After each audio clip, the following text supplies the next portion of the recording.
stage, MOR Media International. In case you couldn't hear the announcement while you all were applauding, which you should rightfully do, my name is Steve Warren. My company is called MOR Media International. I'm going to do a little bit of show and tell, just because it's part of what we do, and we don't sell premiums, but we're very proud of things, so I wanted to share it with you. I'll direct your undivided attention to the PowerPoint, but you really won't need it if you just listen to me. So the clicker would be over here, and away we go. Let's go back. Anyway, my name is Steve Warren. I'm going to give you like 30 seconds of bio because I really think it's important that people know who you are. I've been in radio broadcasting for 50 years, 50 years.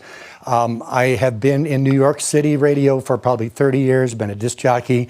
How many of you have Sirius XM radios on your cars, at home, whatever? Well, I helped start Sirius XM Radio. I designed all of their country music formats as a consultant and then as the program manager. I've been on the air, off the air, behind the scenes. And I sort of retired from Sirius XM, and I started my own business back in 1987 called MOR Media, which was a radio programming consulting company. And we specialized in niche formats.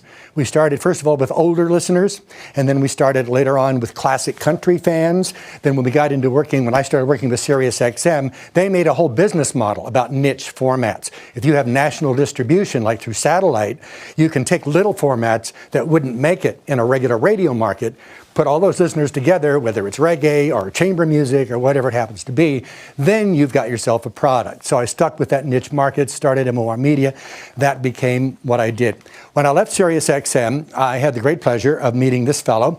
His name is Bo Chow. He was working at the Chinese embassy in New York City, Chinese consulate in New York City. And we started talking about music. And he liked American music and Chinese music, and I liked Chinese music and American music as well. And I said, well, look, let's look around at the landscape. Is anybody doing any radio programming for Chinese American community? The answer is no, whether it's iHeartRadio, whether it's Sirius XM, whether it's local radio. In fact, there's only about 18 radio stations in the United States, according to the FCC, that program anything resembling Asian, let alone Asian/Chinese. So in 2007, after teaming up with Bo for the last 8 years, we launched America's very first Chinese radio station. It's Chinese pop music. It's not the guy in the subway with the one-stringed instrument, or the guy with the drums, or the Peking opera with the gongs and the monkeys and all that. This is pop music. It's a multi-billion-dollar industry. And it's pop music. It sounds very, very Western because the influences on the Chinese pop scene come from the West. Most of the music comes from either Hong Kong or from Taiwan, both of which are only recently Chinese. Before that, Hong Kong was greatly influenced by the UK, and of course Taiwan was the only China we knew for many, many years. So we started this radio station. What are we? We're online. We're 24 hours a day. We play Chinese internet radio with Mandarin and Cantonese pop music. We mix the two together because there's two distinct languages and a gazillion dialects in China, but we have mixed both the Mandarin and pop. We play all the top artists, all the top songs. It's a multi-billion-dollar industry in China. They have concerts, they have downloads, they have CDs. It's a huge industry, but not many people know about it over here, except Chinese Americans who know all about it. So we are going after them. We're going after the Chinese American people who live here, but who want to retain some identity to their Chinese culture, but not the same culture that their parents had, the culture of young Chinese people now growing up, getting educated and spending money in China, in Taiwan, in Hong Kong, and in Greater China like Singapore and other places like that. Our audience are all young professionals. They're all tech savvy. They're brand loyal. They grew up listening to American brands as well as Chinese brands. We think because of the music we play, which is basically younger adult music, that the age is probably 25 to 44 is our average median age. And the Chinese American is the fastest growing immigrant group in the U.S. It's actually Asian is the fastest growing, but Chinese comprises 70% of that. So why online? Well, there's about almost 4 million Chinese Americans in the United States who identify as coming from Chinese heritage. Although the mystique is that it's all in big cities, well, that's not quite true. As I mentioned, there's only a handful of stations that program that. And also, we found out through Nielsen, the TV ratings, now radio ratings company, that in the United States, the Chinese population spent 20% more time on devices than the general population. And that's no secret if you've ever been to school or in a classroom with a Chinese student or have Chinese colleagues. You understand they like that. One of the reasons why they spend 20% more time, because they spend more time for news, information, and entertainment, because they don't get it from regular mainstream media. They got to go there. They got to come online and get it. So here's how we think we can help Allstate. We think we can help Allstate increase the access and the outreach for talented people to join the Allstate team as employees or as your agents. And number two, we think we can further develop the Allstate brand awareness and your line of products in the Chinese American communities throughout the United States. So, for example, if you went to a career fair like I just did this past weekend, you might spend that kind of money getting a booth, plus your travel, hotel, meals. And what happens after the event? Everybody ends up going home. This was the event I was at this past Friday and Saturday at the Marriott Marquis in New York. It's called the Asian Diversity Career Fair. All of these lovely young people with their silk suits on, with their resumes. And yes, by the way, here's the stunning Allstate display with your lady from the Long Island office who was there, but Allstate and all the other major players, because they want these young Chinese kids, especially the ones with their MBAs and their college degrees, to come to work here. We share many values. The Chinese community shares many values with Allstate. Things like being dependable, things like having a good return on your investment, honorable things, being brand loyal, family protection. The Chinese Asian communities protect their families. They take care of their families.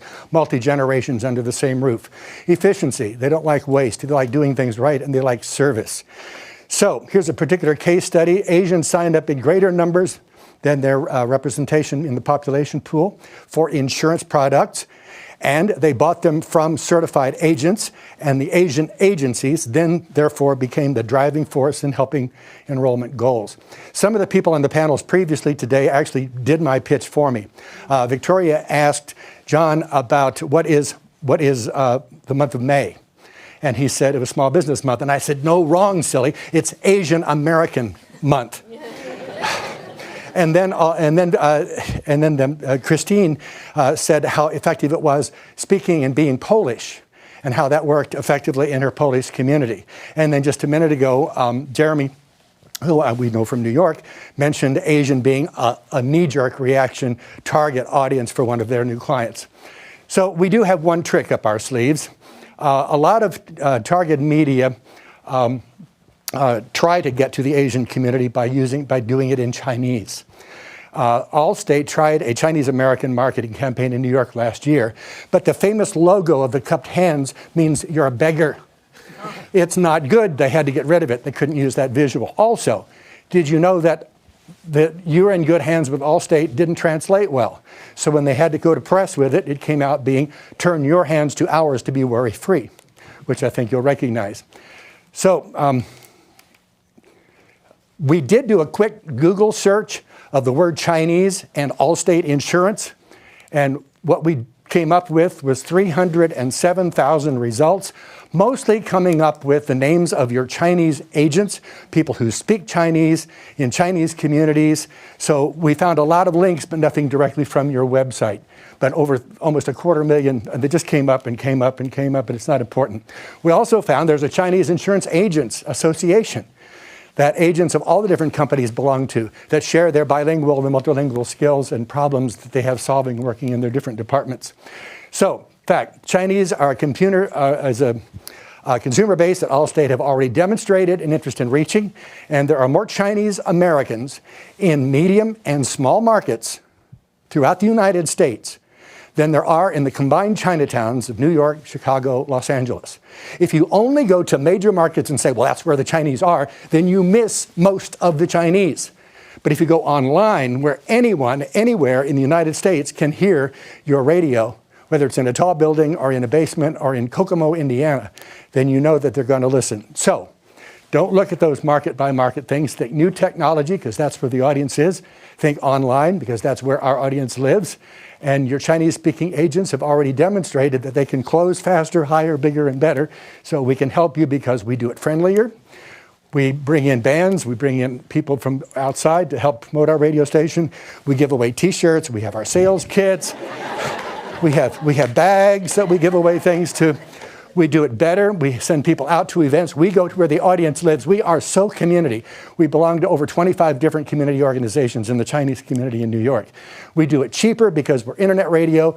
This may be the least expensive proposition you're going to hear all day today. But we go to all the Chinese events throughout the New York market because that's where we are. We do it faster because we're online, we're on the internet, we're instant. You don't have to go home, turn it on, and sit down and watch it. And we do all of our commercials and all of our announcements in English. We do not do it in language. We go for the English-speaking Chinese market because it's all about relationships. And the English-speaking Chinese that are in this country will turn around and be the voice for their non-English-speaking family members, relatives, and friends that come here from out of the country. So when you listen to Chinamerica Radio, you will hear all kinds of great Mandarin and Cantonese music, but when your commercials come on, it's going to be in English. We access them in English, and nobody ever thought of that before because everybody always thought you had to go to an ethnic media to reach an ethnic market. But now the Chinese American English speakers who are here in this country working and starting businesses because they learned how to speak English can get your Allstate message, and they can refer that message to their friends and their family members. That's that. And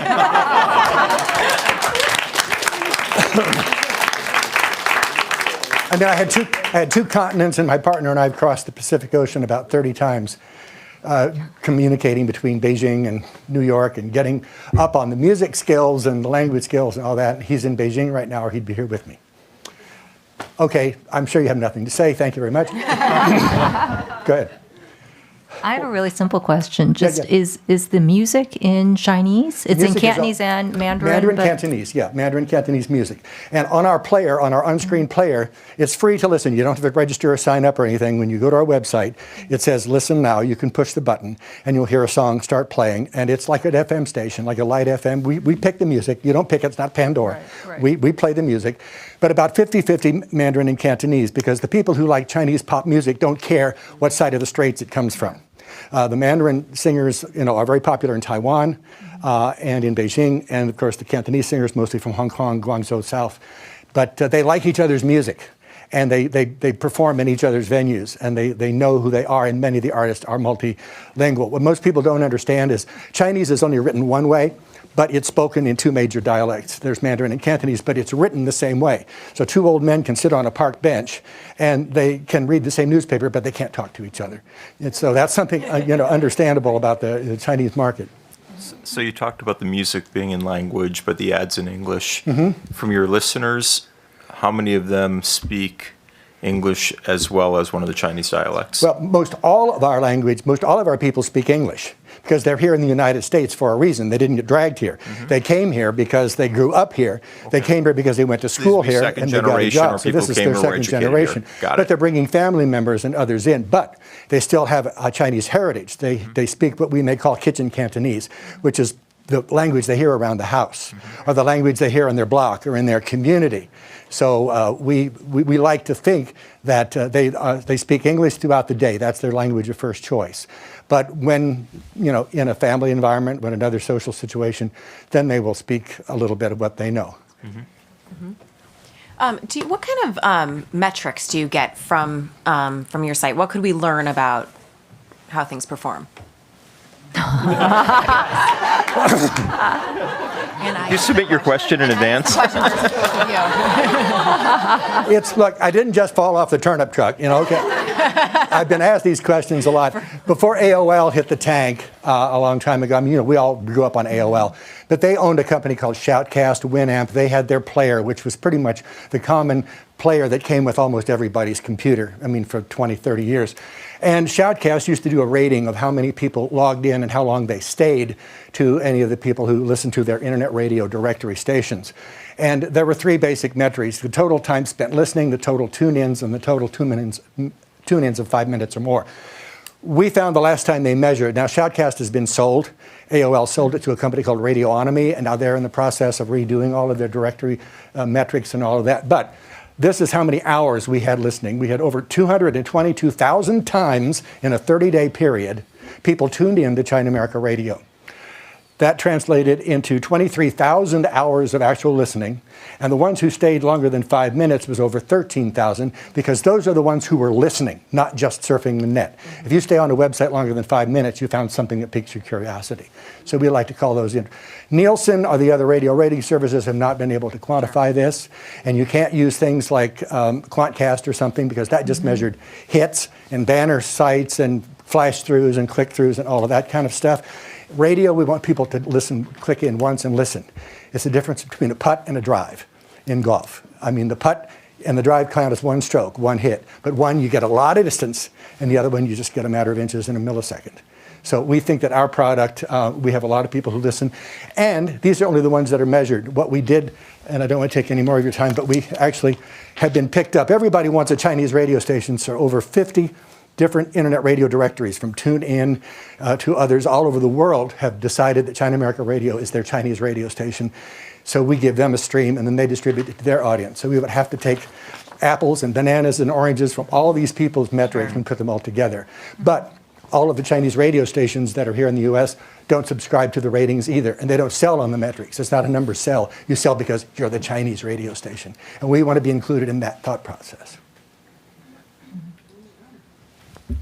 Thank you. 再见。